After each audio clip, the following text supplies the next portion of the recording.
کوئی شخص نبی کی نعتیں پڑھتا رہے. یہ ہمارا شاہد قادری نعت خاں جب نعتیں پڑھا کرتا تھا حضور کی، پڑھا اب بھی پڑھتا ہے.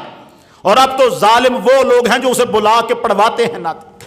ہم تو اعلانیہ کہیں گے، جس شخص پر آپ نے ایک دفعہ یہ الزام لگایا تھا یا سچا الزام تھا، یقیناً ایسا ہوا تھا، اس نے اپنی نعت خوانی کے دوران سیدہ فاطمہ کی گستاخی کی تھی. شاہد قادری نعت خان ہیں، اور بعد میں 2 بندے پاس بٹھائے اور یوٹیوب پہ کہا میں اللہ سے معافی مانگتا ہوں کہ مجھ سے، میرے منہ سے یہ باتیں ایسے انداز نکل گیا کہ مجھ سے گستاخی ہو گئی. یار ہم نے تو جنید جمشید کو معاف نہیں کیا تھا کہ اس نے حضرت عائشہ صدیقہ کی شان میں گستاخی کی تھی. ہم اس نے معافی بھی مانگ لی، ہمارے لوگوں نے اسے معاف نہیں کیا. شاہد قادری کو معاف کیسے کر دیا ہم نے؟ میں نے ایک مرتبہ کہا تھا شاہد قادری جس محفل میں نعت پڑھنے بھی آئے، میں وہاں تقریر کرنا بھی اپنے لیے حرام سمجھتا ہوں. اور میں نے دیکھا بڑے بڑے ہمارے علماء اس محفل میں وہاں پر تقریریں کر رہے ہوتے ہیں جہاں شاہد قادری جیسا بندہ، تو نے معافی مانگ لی ہو گئی، لیکن اب تو دوبارہ نعت کے سٹیج پہ آ کے ڈانس نہ کر. ڈانس کر کر کے لوگوں کو، ہم ویسے ملک غریب ہیں، ہمارے پاس کوئی پیسہ نہیں، اور نعت خان کے اوپر پیسے پھینکے جا رہے ہوتے ہیں، نمائشیں ہو رہی ہوتی ہیں، اتنے پیسے پھینکے جا رہے ہوتے ہیں. ایک ایک بندہ لاکھ لاکھ 1.5 لاکھ روپیہ ایک ایک گھنٹے کا، 2 گھنٹے کا کما کے جاتا ہے. غریب ملک کون سا ہے؟ کون سے لوگ ہیں غریب؟ وہ اور ہیں جن کو روٹیوں کے لالے پڑے ہوئے ہیں، ان کی تو لگی ہوئی ہے لاٹری.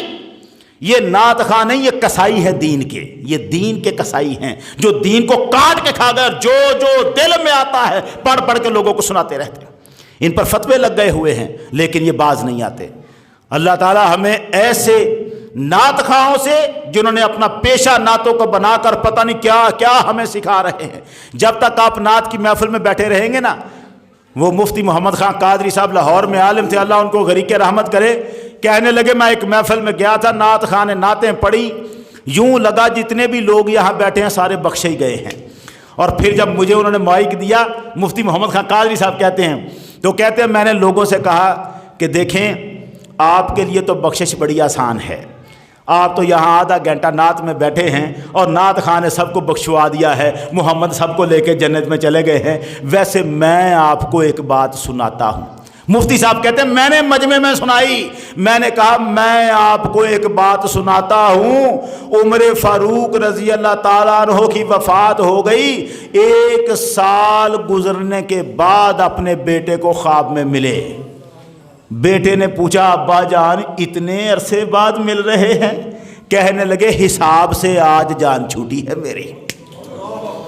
وہ کہنے لگے مفتی صاحب میں نے لوگوں کو بتایا عمر کی جان تو حساب سے چھوٹے 1 سال بعد، اور تو چند گھڑیاں نعت کی محفل میں بیٹھ کر بخشا ہوا سمجھتا ہے اپنے آپ کو.